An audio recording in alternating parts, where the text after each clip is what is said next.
ছাগল পাড়াচ্ছি আমার নানির সাথে।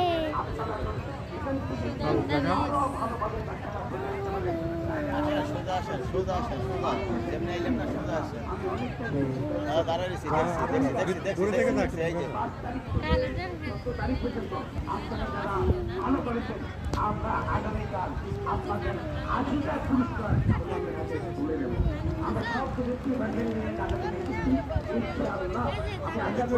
এবং আচ্ছা চাকুরা আপনারা আগামীকাল পাবেন আমরা